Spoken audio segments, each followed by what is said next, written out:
They called it the Green Hell. June 1944. Weeks after D-Day, the largest invasion force in history was trapped, bleeding, and on the verge of catastrophic failure. Not by panzers, not by the Luftwaffe, but by hedges, ancient earthen walls that turned Normandy into a meat grinder, and the Allies had no answer. This is the story of a nightmare so profound it was almost erased from the history books, and the impossible situation that would force one forgotten sergeant to attempt the insane. The world remembers the triumph of D-Day, the heroic storming of the beaches, the foothold seized on Fortress Europe.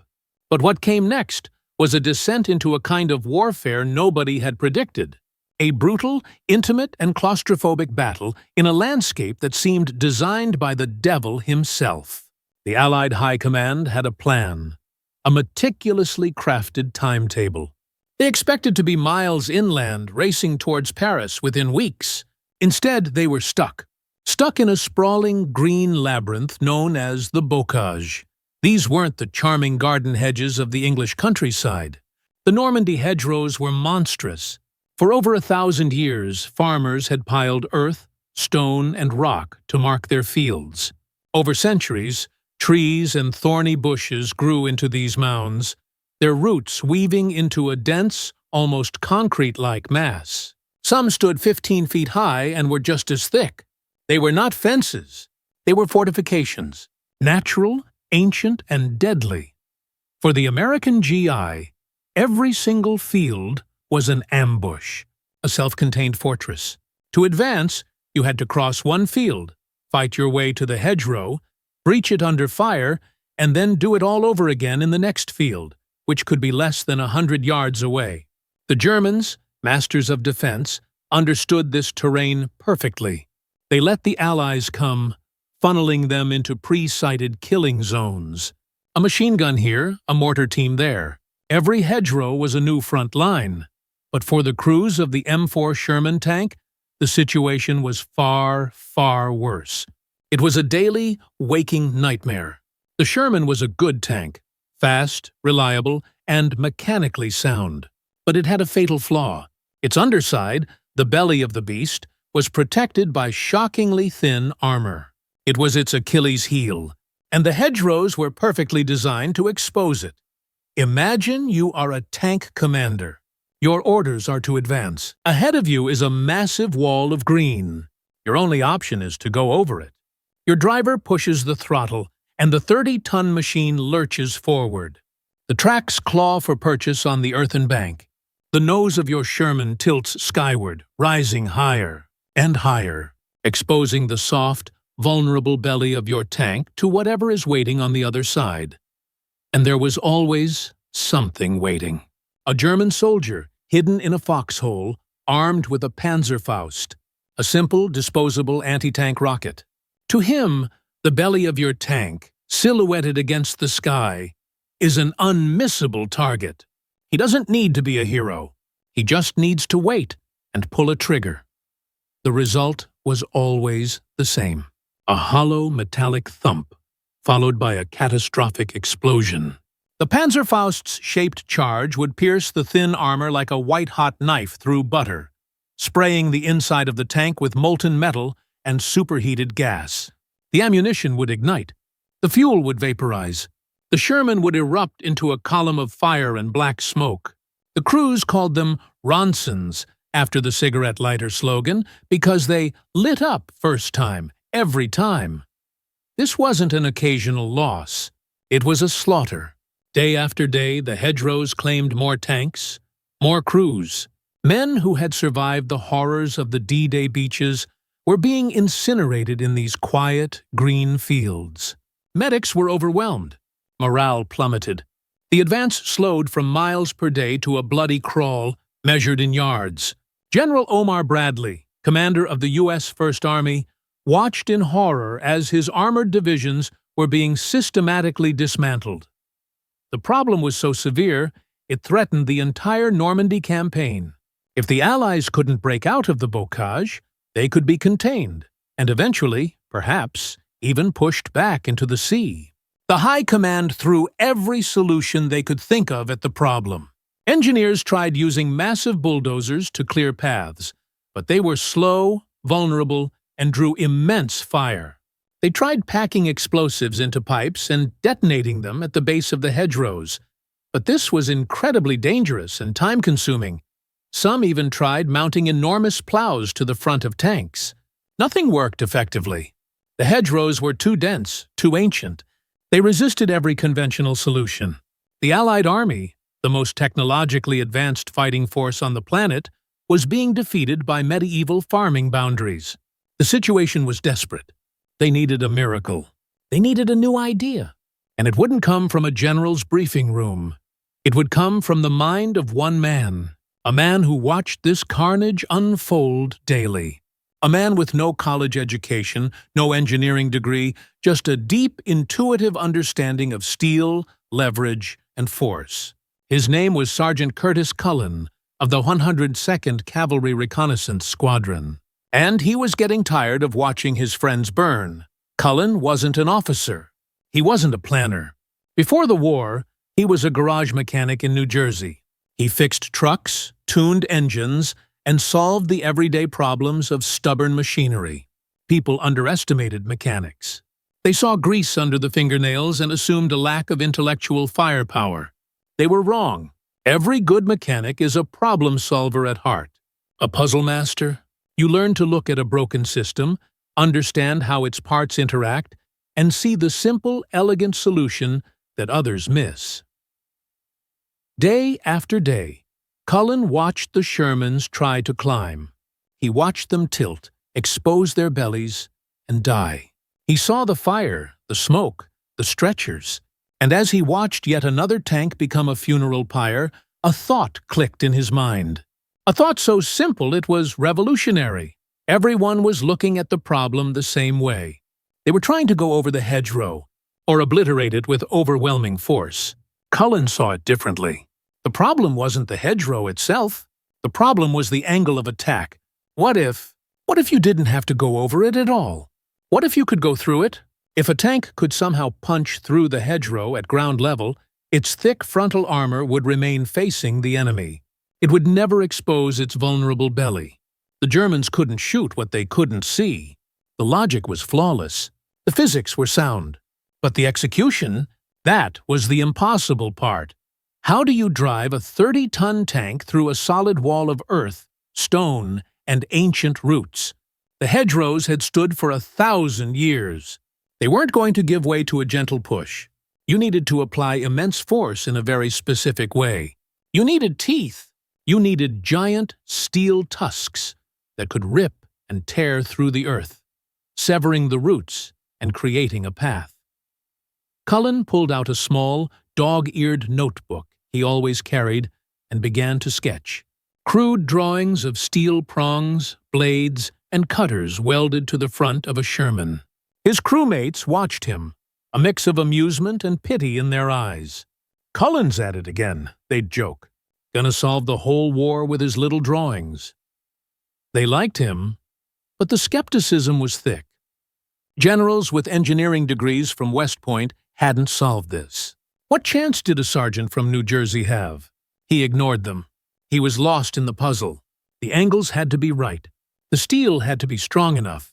The welds had to hold against an impact that could shatter bone. He knew he could do it. He just needed the materials.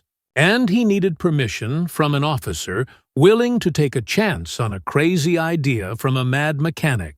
The source of his solution, ironically, was lying right under his nose, rusting on the very beaches the Allies had fought so hard to capture. The Germans had littered the D-Day beaches with thousands of anti-tank obstacles. The most common were called check hedgehogs, massive, six-pronged jacks made of heavy, hardened steel beams welded together. They were designed to rip the bottom out of landing craft and stop tanks in their tracks. In the chaos of the invasion, most had been bypassed. Now, they were just scrap metal. Dangerous, heavy scrap metal. But to Sergeant Cullen, they were a godsend. The steel was perfect, hardened, thick, and already shaped into beams. If he could cut them apart with a welding torch and re-weld them to the front of a tank, he could create the very tusks he'd been dreaming of. The idea was crystallizing. It was no longer a vague concept. It was a concrete plan. A damaged but mobile Sherman tank, an acetylene torch, and the discarded weapons of his enemy. Now came the hardest part, convincing someone in authority to let him try. In the rigid hierarchy of the Army, a sergeant doesn't just walk up to a captain and propose welding scrap metal to a multi-million-dollar piece of war machinery. It was a career-ending suggestion. At best, he'd be laughed out of the tent. At worst, he could be disciplined for wasting time on a crackpot theory while a war was raging. Cullen found his commanding officer, Captain Samuel Morrison, studying a map, his face etched with worry. The red pins marking enemy strongpoints far outnumbered the blue pins of Allied advances.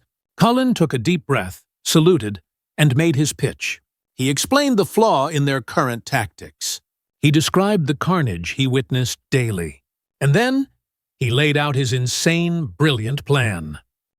He wanted to take a damaged Sherman, weld the scavenged steel prongs from Czech hedgehogs to its front, and ram it full speed into a solid wall of earth. Captain Morrison stared at him in stunned silence. His expression caught somewhere between disbelief and intrigue. "Sergeant," he said slowly, "let me get this straight.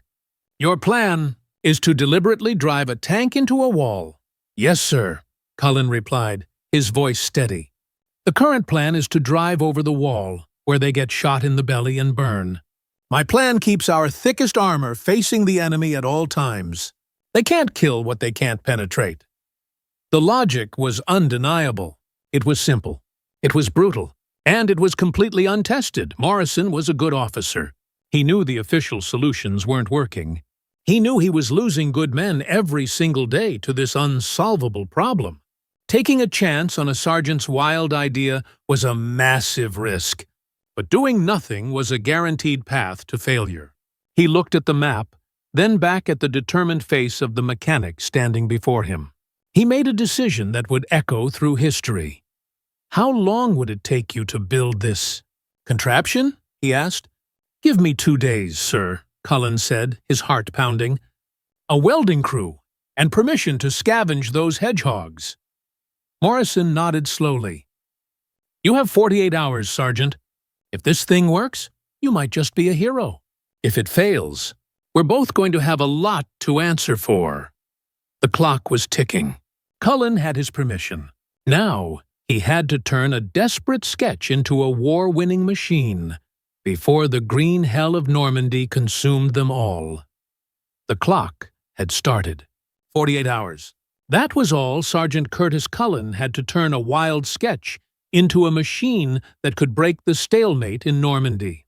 With nothing but a borrowed welding torch, a handful of skeptical men, and scrap metal scavenged from the enemy, he was in a race against time. This wasn't just about building a weapon.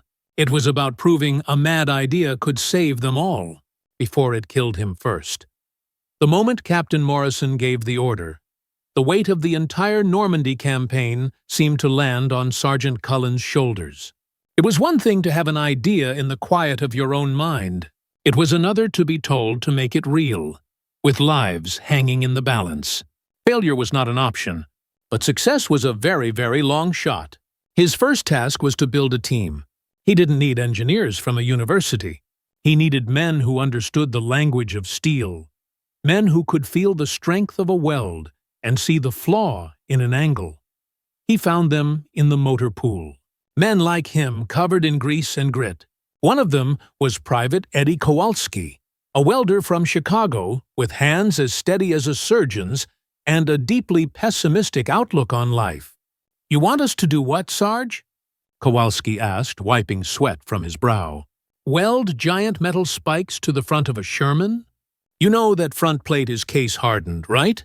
You apply too much heat, it'll turn brittle. First thing that hits it, the whole plate could shatter." Kowalski was right. This was the first of 100 technical hurdles. Welding onto a tank's main armor was incredibly risky. A bad weld could compromise the very thing that kept the crew alive. But Cullen had already thought of that. "We're not welding directly to the glacis plate," he explained, pulling out his notebook. "We're going to build a mounting assembly that bolts onto the forward transmission cover. The final drive assembly. It's one of the strongest parts of the whole tank. The impact force will be distributed there, not on the armor." Kowalski stared at the sketch, his skepticism slowly turning into grudging respect. The mechanic from New Jersey had done his homework. The plan was still crazy, but it wasn't stupid. Cullen gathered a small crew, and their first stop was a place of ghosts and twisted metal, the D-Day landing beaches. Weeks after the invasion, the beaches were an eerie boneyard, wrecked landing craft, burned-out vehicles, and everywhere, the menacing shapes of German obstacles. Cullen's prize was there, half buried in the sand. The Czech hedgehogs. These weren't small. Each one was a monster of 3 interlocking steel I-beams, weighing hundreds of pounds, designed to stop a tank dead in its tracks. Now, Cullen planned to use their strength for the exact opposite purpose. The work was brutal and dangerous. With acetylene torches, they began dissecting the metal beasts. Sparks flew as the white-hot flames sliced through the thick German steel. The beams were heavy, awkward, and razor-sharp on the cut edges. It was back-breaking labor under a nervous sky. The front line was only miles away. The dull crump of artillery was a constant reminder that they were on the clock. As they worked, they felt the profound irony of the moment. They were taking the enemy's defensive weapons, the very steel meant to kill them as they landed, and forging them into a spearhead for their own advance. It was a perfect metaphor for battlefield ingenuity, turning a shield into a sword. They hauled the heavy beams back to a makeshift field workshop, hidden behind a bombed-out French farmhouse. There, a battle-scarred Sherman waited for them. It had been hit by an anti-tank gun, its main gun damaged beyond repair, but its engine and tracks were still functional. It was the perfect test vehicle. Cullen ran his hand over the scarred hull. This tank had failed in its last fight. He was about to give it a second chance at vengeance. The next 24 hours were a blur of fire, steel, and sweat. Cullen was everywhere at once. He was a conductor orchestrating a symphony of grinders, torches, and sledgehammers. Using chalk, he meticulously marked the cut lines on the steel beams. They had to be uniform, around 4 feet long, with the tips sharpened to a crude but effective point. "Think of it like a plowshare," he told his men. "It doesn't have to be a razor. It just needs to bite into the earth and not let go." They worked through the night, the glare of the welding torches lighting up the ruined farm. The rhythmic hiss of the flame was the only sound, a stark contrast to the distant rumble of the war. This was a different kind of battle, a battle of angles and tolerances, of heat and pressure. Every weld had to be perfect. A single weak spot could cause a prong to snap off at the moment of impact, potentially crippling the tank, or sending a multi-hundred-pound steel spear flying through the air. As the sun rose on the second day, the basic shape was coming together. They had fabricated the heavy mounting plate that would bolt to the Sherman's final drive assembly. Now came the most critical part, attaching the 4 steel tusks. Cullen used a protractor and a plumb line, obsessing over the angle. It was the secret to the entire invention. "They have to be angled down," he explained to Kowalski. "About 15 degrees. If they're straight, they might just skip off the top of the hedgerow. If they're angled too far down, they'll dig in like an anchor and stop us dead. But this angle, it should lift the earth and sever the roots, using the tank's own forward momentum to do the work." It was pure intuitive engineering. There were no computers, no simulations, no blueprints. It was just a mechanic's gut feeling, born from a lifetime of understanding how machines interact with the physical world. As Kowalski laid the final, perfect welds, soldiers from nearby units began to gather. Word had spread about the mad mechanic and his porcupine tank. The onlookers were a mix of curious, hopeful, and deeply skeptical. "You really think that'll work?" one infantryman asked. "Looks like it's liable to just get stuck." Another joked, "I don't know, but I wouldn't want to see that thing coming at me." The pressure was immense. Cullen's project was no longer a secret. If it failed, it would be a very public and embarrassing one. Captain Morrison arrived to check on their progress. He walked around the modified tank, his expression unreadable. The 4 steel prongs extended from the front, like the fangs of some prehistoric beast. It looked brutal, agricultural, and utterly insane. He kicked one of the prongs with his boot.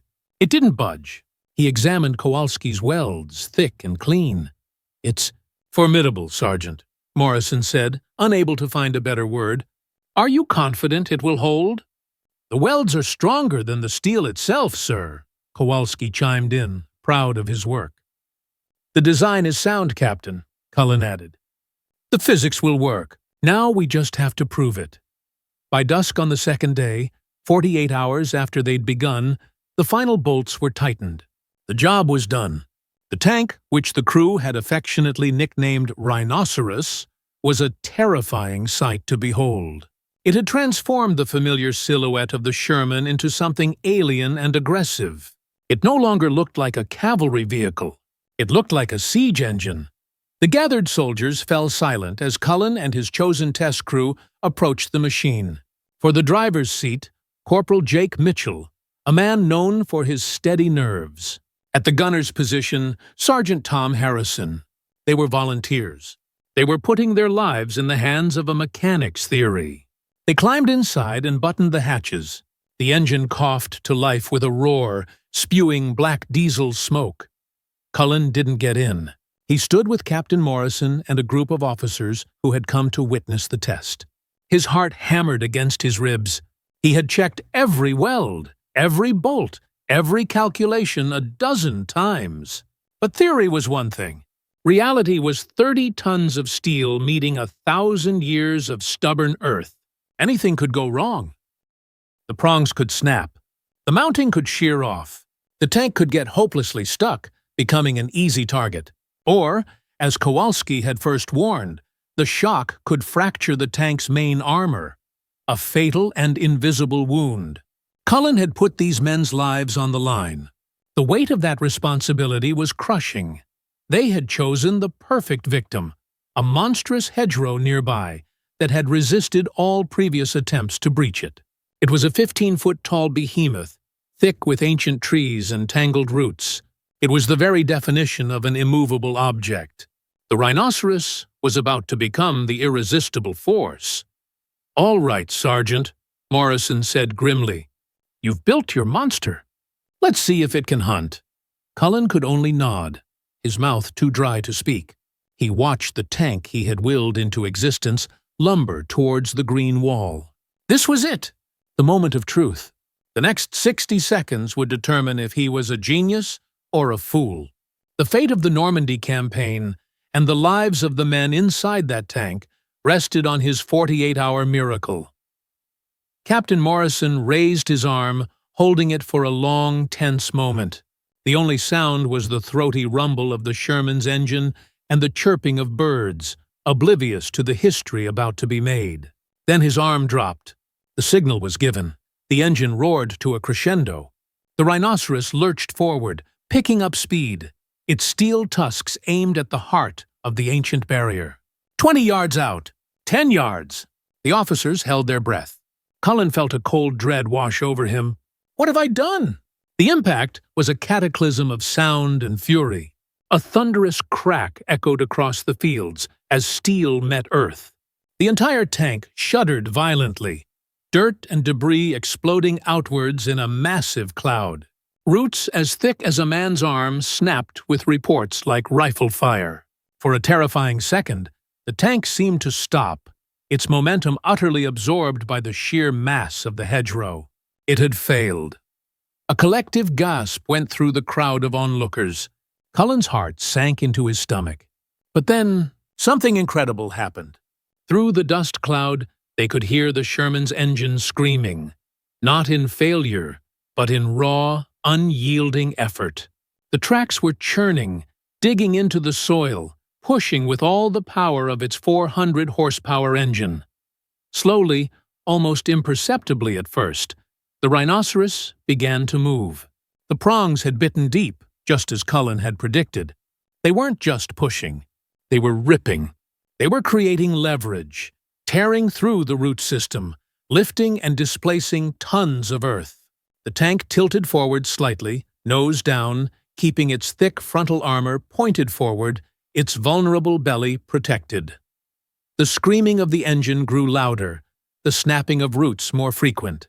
And then, with a final groaning tear, the rhinoceros burst through the other side of the hedgerow, emerging into the next field, trailing dirt and vines like a victorious beast. It hadn't just made a hole. It had created a clean, wide breach, a perfect doorway for other tanks and infantry to follow. A stunned silence fell over the officers. Then it was broken by a single soldier whooping with joy. The silence shattered into a chorus of cheers. It worked. The mad, impossible idea had actually worked. The hatches on the Rhino popped open, and Corporal Mitchell emerged, grinning from ear to ear. "That was the smoothest ride I've ever had through a hedge, Sarge," he yelled. "We barely felt a thing." Cullen felt his knees go weak with relief. He had done it. But as Captain Morrison clapped him on the back, a grim-faced major from Division Headquarters stepped forward. "Congratulations, Sergeant," the major said, his voice cold. "You've proven it can punch through a bush. Now you have to prove it can survive a real fight. Tomorrow morning, you're taking it into combat." The test was over. The trial was about to begin. Sergeant Cullen's invention had torn through a wall of dirt, but now it had to face bullets, shells, and the elite German panzer divisions. He wasn't just an observer anymore. He was ordered to ride inside his creation on a suicide mission against a fortified enemy strongpoint. One tank, one untested weapon, against an enemy that had never been breached. Dawn over Normandy broke with a cold, miserable drizzle. The world was shades of gray and mud. Inside the hastily assembled briefing tent, the atmosphere was thick with tension. A map lay on the table, showing a German position designated Hill 192. For 3 days, it had been a thorn in the side of the American advance. A fortress surrounded by a maze of ancient, impenetrable hedgerows. Every attempt to take it had been thrown back with bloody losses. Today, they were trying something new. All eyes were on Sergeant Cullen's modified Sherman, the Rhinoceros. It was to be the spearhead, the battering ram that would smash a path for the infantry to follow. But this was no mere test. This was a live-fire, do-or-die assault. And then came the order that made Cullen's blood run cold. "Sergeant, you'll ride with Mitchell's crew," Captain Morrison stated, his voice leaving no room for argument. "You'll act as technical advisor.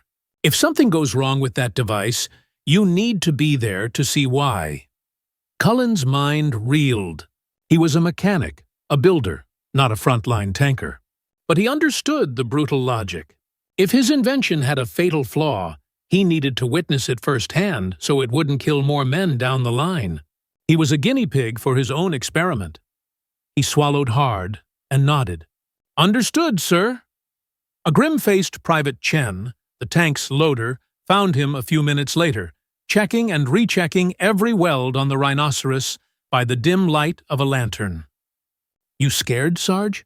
Chen asked quietly. Cullen didn't lie. "Terrified," he admitted. "Yesterday, we were fighting a pile of dirt.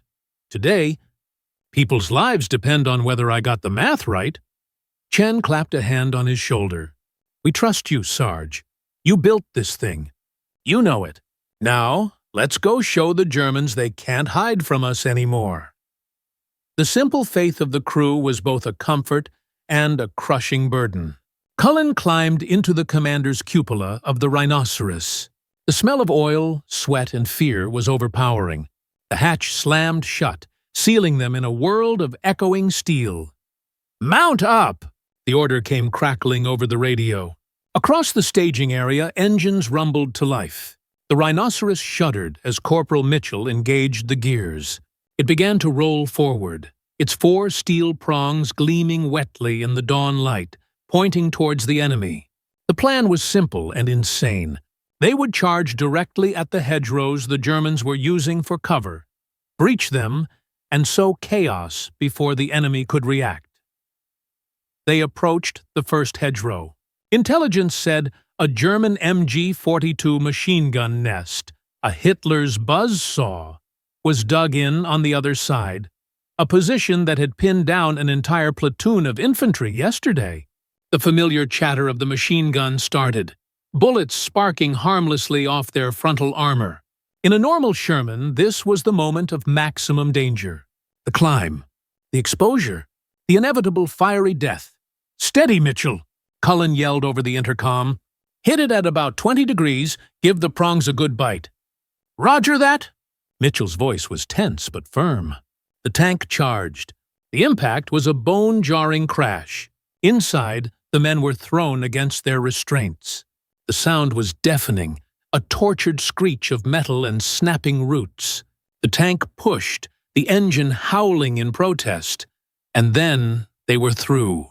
They burst into the field to the sight of a shocked German machine gun crew scrambling for their weapon, their faces a mask of disbelief.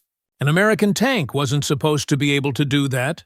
The Sherman's coaxial machine gun spoke first, silencing the threat permanently. Behind them, a platoon of American infantry poured through the gap the rhinoceros had created, cheering as they advanced. "It works!" Chen shouted, his voice electric with adrenaline. "It actually works in combat." There was no time to celebrate.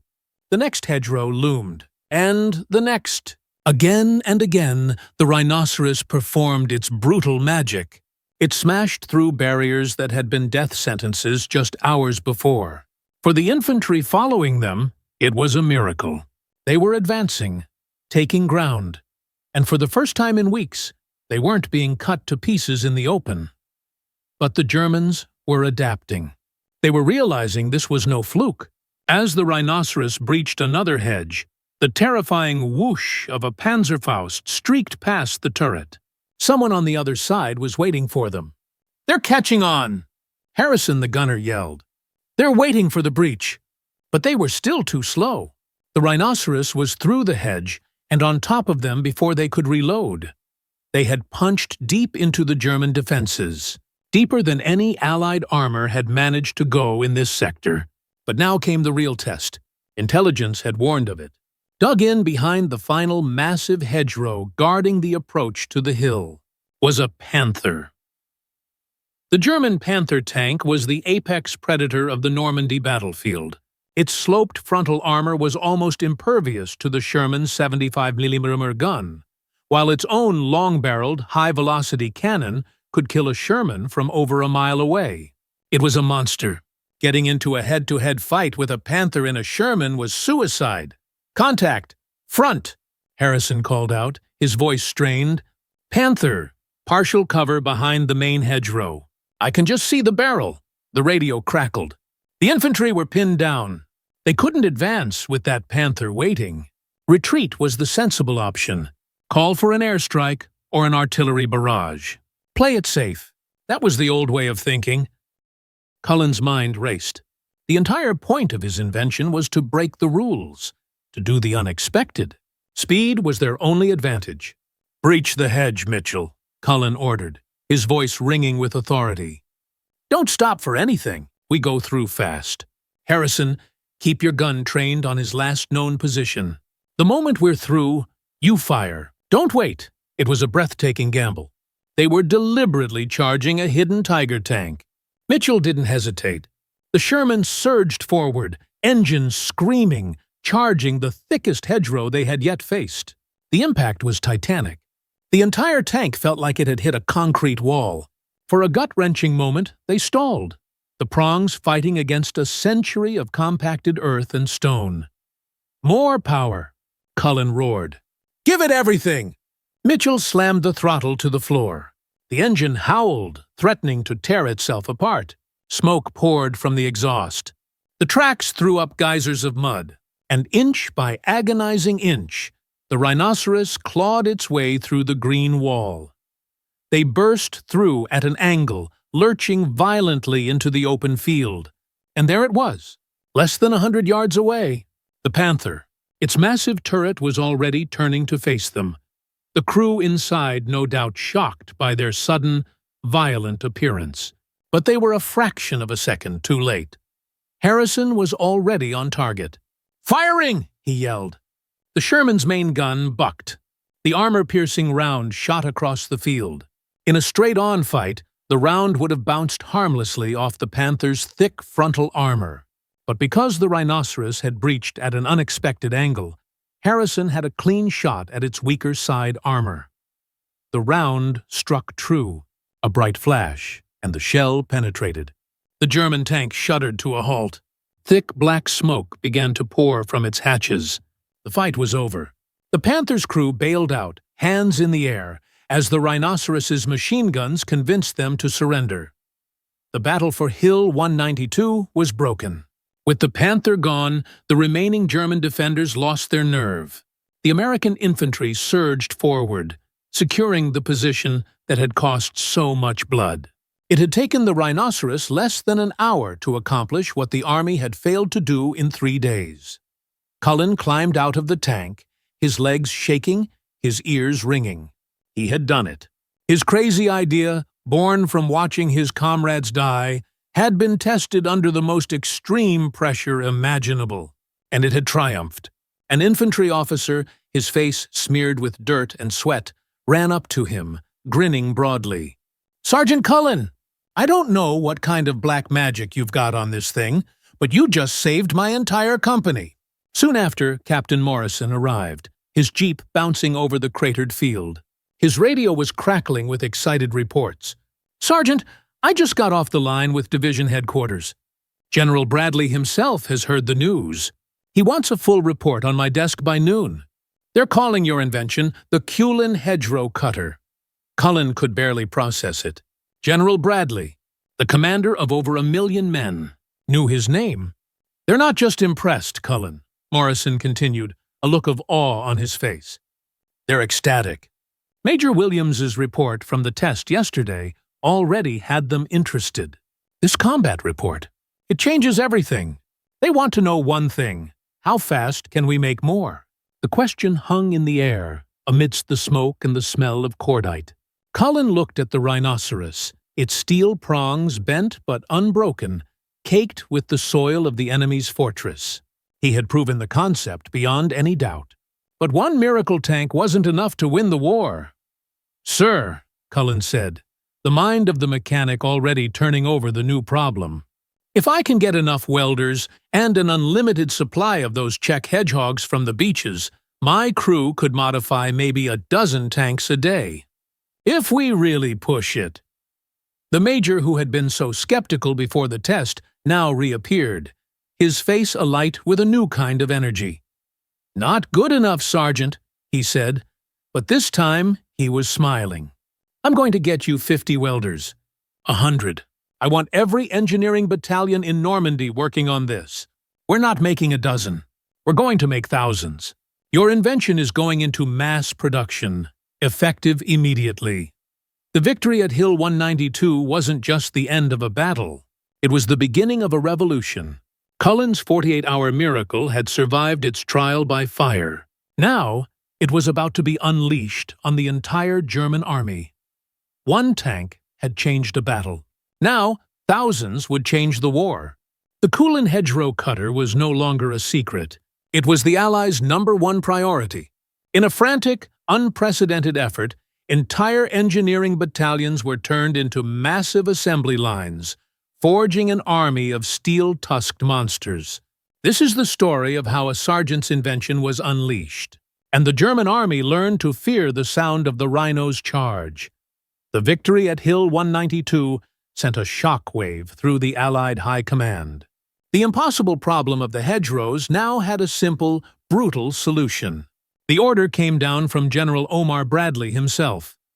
"Get those things on every tank we have. Yesterday." Suddenly, Sergeant Curtis Cullen wasn't just a mechanic. He was the most valuable teacher in the U.S. Army. He was pulled from his unit and tasked with training hundreds of welders and engineers. Field depots behind the lines were transformed into chaotic, 24-hour factories. Tanks would roll in, caked with the mud of the front, and crews of welders would descend upon them. Cullen moved from depot to depot, a whirlwind of energy, chalk in hand. "The angle is everything," he'd shout over the roar of torches and generators. 15 degrees down. Weld it to the final drive assembly, not the glacis. Reinforce the welds here and here. He was teaching them his art, the practical science he had perfected, in 48 frantic hours. Some of the engineers, men with degrees and officers' commissions, were initially skeptical of taking orders from a sergeant. But their skepticism vanished when they saw the combat reports. This wasn't theory. This was a proven, life-saving, war-winning design. They listened, they learned, and they worked. The supply chains swung into action. Trucks rumbled back to the beaches day and night, hauling the remains of German Czech hedgehogs to the depots. The very obstacles meant to stop the invasion were now fueling its breakout. Within a week, dozens of tanks had been converted. Within 2 weeks, hundreds. The Rhino tank was born. The Germans, for their part, were baffled. Their entire defensive strategy in Normandy was built around the static, fortress-like nature of the Hedgerows. Suddenly, their fortresses had doors, and American tanks were kicking them in without warning. Captured after-action reports from this period reveal a state of utter confusion.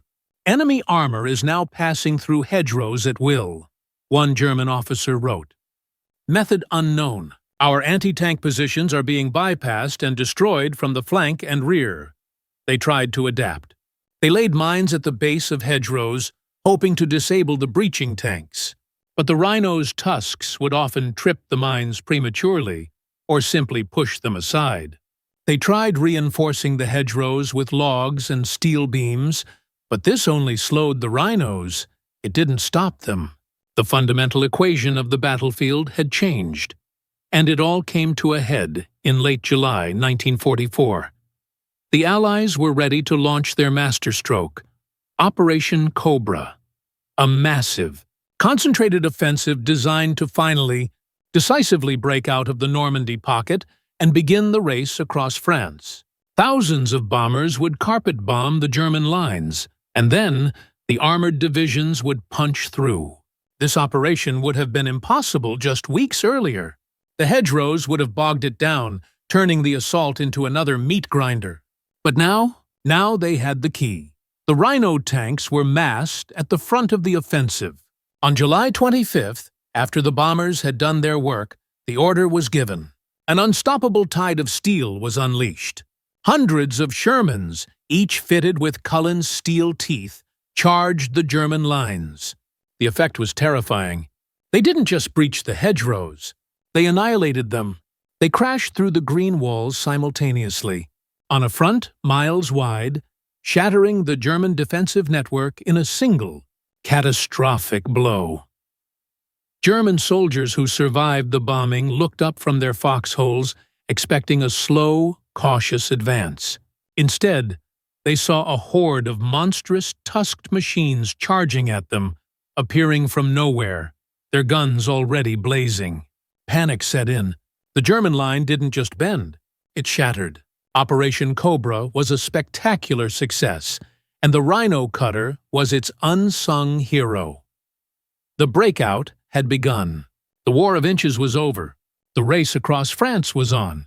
General Bradley himself would later credit the Cullen hedgerow cutter as one of the 3 most important tactical innovations of the entire European theater. He personally sought out Cullen, who he found elbow-deep in Greece, training yet another crew. "Sergeant," Bradley said, extending a hand, "I came to see the man who unstuck my army." For his ingenuity, Cullen was awarded the Legion of Merit and given a field promotion. But as the Allies pushed beyond Normandy into the open country of France, the Rhino's story wasn't over. Soldiers, ever creative, found new and unexpected uses for the device. In urban warfare, the steel prongs were perfect for smashing through brick walls, clearing a path into buildings where snipers were hiding. The psychological impact of a 30-ton tank crashing through your living room wall was often enough to induce surrender on its own. During the brutal winter of the Battle of the Bulge, the cutters acted like giant snowplows, clearing paths through deep drifts that would have otherwise stopped an armored column cold. In one famous incident, a Rhino crew used their cutter to physically push a disabled German Panther tank off a narrow road, clearing a path for the entire column to advance. The Hedgerow cutter had become a multi-purpose battlefield tool. But Cullen himself remained conflicted. He was hailed as a hero, but he saw the cost. The rapid advance enabled by his invention strained supply lines to the breaking point. More profoundly, he wrestled with the purpose of his creation. "I made a tool that helped kill people more efficiently," he confided to a friend. "It saved American lives, yes, but it feels wrong to be celebrated for it."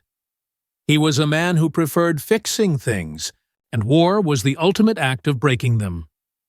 When the war in Europe ended in May 1945, thousands of tanks across Germany sat silent, their steel tusks pointing at a defeated enemy.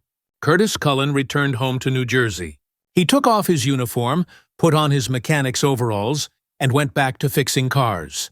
He rarely, if ever, spoke of his invention. His neighbors, his customers, they had no idea that the quiet man who tuned their engines had changed the course of World War II.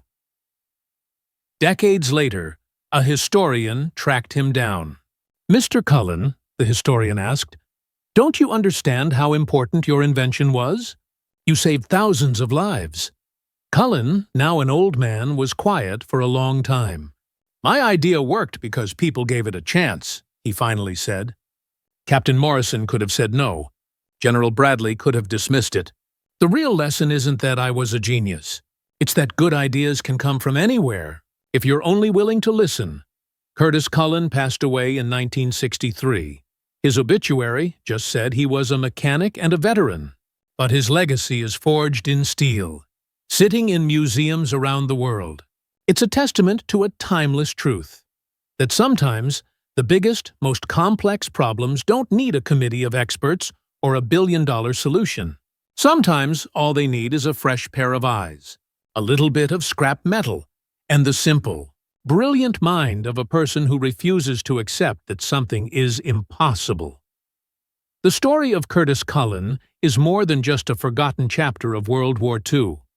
It's a lesson in ingenuity, a reminder that the person with the solution is often the one closest to the problem. It proves that one person with a crazy idea, courage, and a welding torch can change the world. There are thousands of stories like his, buried in the archives of history, forgotten heroes, and secret innovations that turned the tide. If you want to uncover more of these declassified stories of the men and machines that won the war, make sure you subscribe and hit that bell. The next forgotten story is waiting to be told. Don't miss it.